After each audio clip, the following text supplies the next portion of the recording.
اور دوسرا آپ نے فرمایا کہ شادی ہو چکی ہے، جیسے یہی مسئلہ تھا، اور ماں باپ منع کر رہے ہیں بیٹے سے کہ اس ابھی اپنی دلہن سے یا بیوی سے فون وغیرہ پہ گفتگو نہ کرو، لیکن وہ پھر بھی کرتا ہے تو کیا گناہ گار ہوگا؟ دیکھیں، اگر نفس مسئلہ صرف اتنا ہوتا کہ کیا رخصتی سے پہلے اور نکاح کے بعد کوئی شخص اپنی اس بیوی سے بات کرے تو گناہ گار تو نہیں ہوگا، تو ہم کہیں گے بالکل بھی نہیں ہوگا، وہ میاں بیوی ہیں، بات کیا وہ ملاقات کر سکتے ہیں، وہ مل سکتے ہیں، بیٹھ سکتے ہیں، کمرے میں تنہا ہو سکتے ہیں، کیونکہ ایجاب و قبول ہو چکا ہے۔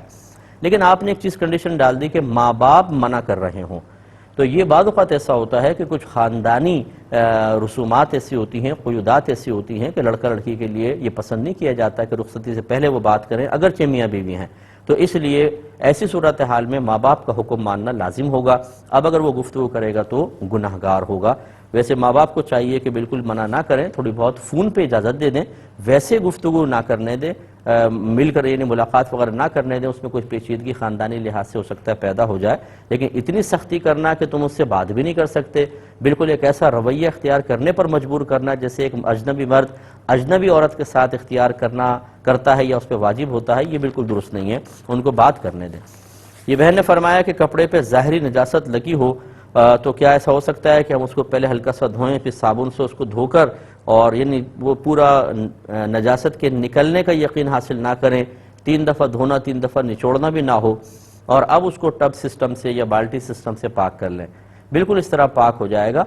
کیونکہ جب آپ اس کو ایک دفعہ پانی سے نکال لیتے ہیں، پھر صابن بھی لگا دیا اور صابن کو بھی آپ نے نکالا ہے، تو بہت زیادہ گمان ہے کہ وہ نجاست ہے تو نکل گئی ہوگی یا ٹھہر گئی ہوگی، تو اب کسی ایک خاص مقام پر نجاست کی موجودگی کا یقین نہ رہا۔ اور جب بھی ایسا کوئی کپڑا ہو کہ نجاست کا یقین تو ہے لیکن خاص مقام نہیں پتا، تو اس کو بالٹی سسٹم یا ٹب سسٹم سے آپ پاک کر سکتے ہیں، اور اس کا طریقہ یہی ہے کہ اس کو کپڑے کو ڈالیں، نلکا کھول دیں، اور جب وہ بھر جائے تو ہلکا سا ہاتھ اوپر رکھیں کہ کپڑے کا کوئی حصہ پانی کی سطح سے باہر نہ ہو، اور تھوڑا سا پانی کو بہہ جانے دیں، بس یہ کپڑا پاک ہو گیا۔ دوسرا آپ نے ارشاد فرمایا کہ غسل میں ناک میں جو پانی چڑھاتے ہیں 1 دفعہ ہے یا 3 دفعہ؟ 1 دفعہ فرض ہوتا ہے اور 3 دفعہ مستحب ہوتا ہے۔ یہ بہن نے فرمایا کہ نماز میں بعض اوقات درد ہوتا ہے اور کوئی رکوع سجود میں جاتے ہوئے اچانک اف یا اللہ اس کی زبان سے نکل گیا درد کی وجہ سے، تو کیا حکم شرع ہوگا؟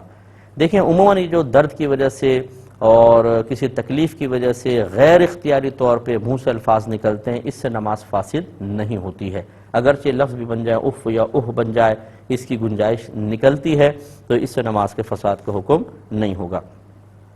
یہ کہتی ہیں کہ سنت غیر موقدہ کوئی ادا کر رہا تھا، 2 رکعت پڑھنے کے بعد صرف التحیات پڑھی، اس کے بعد درود پاک نہ پڑھا اور کھڑے ہو گئے، اور تیسری میں غالباً آپ نے فرمایا کہ ثنا بھی نہیں پڑھی تھی، ویسی نماز شروع کر دی، کیا حکم شرع ہوگا؟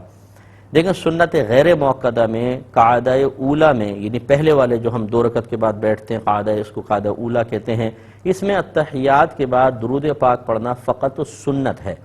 اور ترک سنت پر کوئی سجدہ صاحب وغیرہ نہیں ہوتا، صرف فضیلت میں کمی ہوتی ہے۔ ایسی ہی سنت غیر موقدہ میں تیسری رکعت کو پہلی رکعت کی مثل ثنا سے شروع کرنا سنت ہوتا ہے، اور اگر آپ اس کو چھوڑ دیتے ہیں تو وہ ترک سنت ہے، ثواب میں کمی ہوگی لیکن سجدہ صاحب وغیرہ کوئی لازم نہیں ہوگا، اور نماز آپ کی بہرحال مکمل ہے۔